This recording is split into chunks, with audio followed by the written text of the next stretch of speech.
Hello and welcome to Dental Studies Simplified. I am Dr. Ankita Kotecha and today's topic is root separation and resection in mandibular molars. In the previous video we discussed about maxillary molars and in today's video we will discuss about mandibular molars. So same way we will proceed with mandibular molars as well. We will start with the anatomy and then understand the various treatment options possible in mandibular molars. So in mandibular molars we have mesial root and distal root. Mesial root and distal root. So we will talk about each. Mesial root has greater surface area. Yes. Greater surface area, as you can appreciate, hourglass shape. So hourglass shape, that is why greater surface area. Clear? This is one and only one advantage with mesial root. But because of this hourglass shape, the plaque control is difficult. Okay.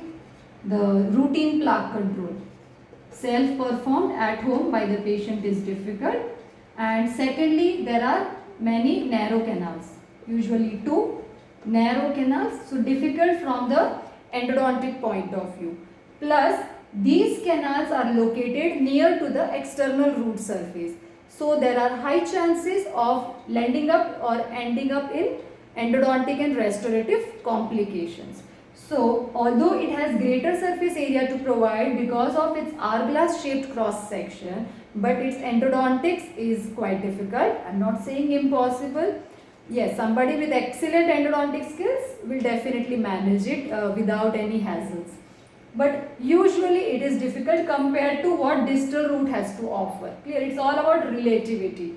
So compared to distal root, the endodontic part of mesial root is quite difficult. Plus there are chances of ending up into some endodontic and restorative complications. And most commonly, from a practical point of view, although clinically we may be able to salvage this tooth from endodontic point of view as well, but the at-home self-performed plaque control is difficult in case of mesial root compared to the distal root. See, this hourglass shaped cross section has many chances of having certain anatomical aberrations like grooves, okay, which are again retentive factors. So that is why this mesial root is quite not advisable or not our first choice, definitely. Conversely, what distal root has to offer? See, in terms of surface area, even this distal root is quite large. Okay.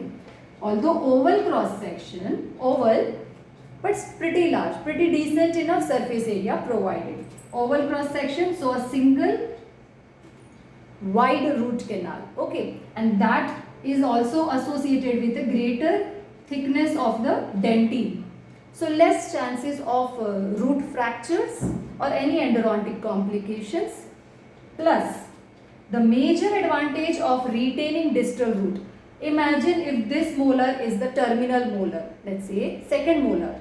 So, retaining distal root will add into the length of the entire arch. It will result in a longer dental arch, which is again favorable, right? So, ultimately, out of the two, distal wins from all the aspects, from the endodontics, from the prosthetics, that is the dental arch will be a longer one, endodontics, simple endodontics associated with one wide root canal, and in terms of surface area, if not the highest, but yeah, it's quite large. So pretty decent to manage a final prosthetics. And plaque control, obviously easier with distal root compared to mesial root, which has an hourglass shaped cross section. So in all the terms, distal root definitely wins. It is clearly a winner. So distal root is the choice for retention and mesial is the choice for resection. But once again, do not get confused. This is a usual idea, but it is not a mandatory rule. The ultimate answer is given on the basis of how much periodontal support or the bone availability is offered by these roots post separation. Once these roots are separated, how much bone support is offered by the individual roots will decide who is going to stay and who is going to leave. Clear? So, the various treatment options available are root separation, maintaining both the roots. Yes, this is pretty much possible because both of them are more or less offering similar bone support, right? So I really doubt any root will show mobility because lengthwise or area wise they both are more or less similar. No such significant differences as we saw in case of maxillary molar, that is the distobuccal root, which is shortest of all, quite short, okay, too short to retain it. I mean, there are no long term results which we can foresee with the distobuccal root of a maxillary molar, but here mesial and distal root, they both are more or less on the same page, okay, they are equivalent, with few differences which makes distal root a clear winner, okay. So that is why in case of mandibular molars only root separation is possible.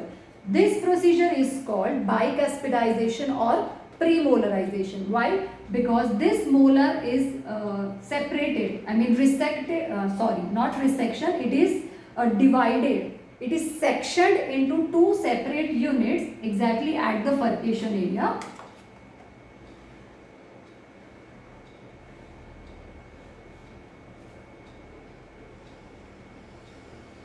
Okay, this is how the mandibular molar is going to be sectioned into two individual units, and then these two individual units, the tooth preparation will be performed in such a manner that two premolars crown will be placed upon it. So this molar is going to be converted into two premolars, and that is why if the treatment option done is root separation and retaining or preservation of both the root units, then it is called bicuspidization, bicuspid, which is another name for premolar, or premolarization, because we are converting a single molar into two bicuspids or two premolars.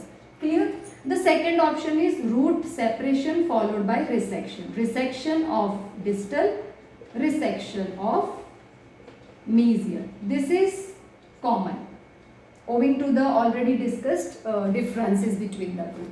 This is commonly done if it is root separation and resection. So ultimately there are two treatment options, root separation and resection. If it is a root separation, it's called bicuspidization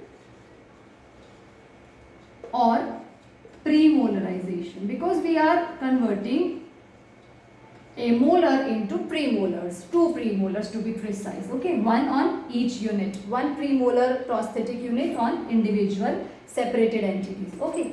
Root separation followed by resection, either it is the mesial unit to go commonly, and if the circumstances are not favorable for the distal root to be retained, distal may go as per the case scenario. In that case it is called hemisection, that is sectioning it into two halves, and one half, either of the half unit is resected.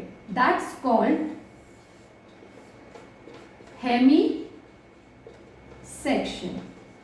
Okay, that is the half section of the tooth is resected. Clear?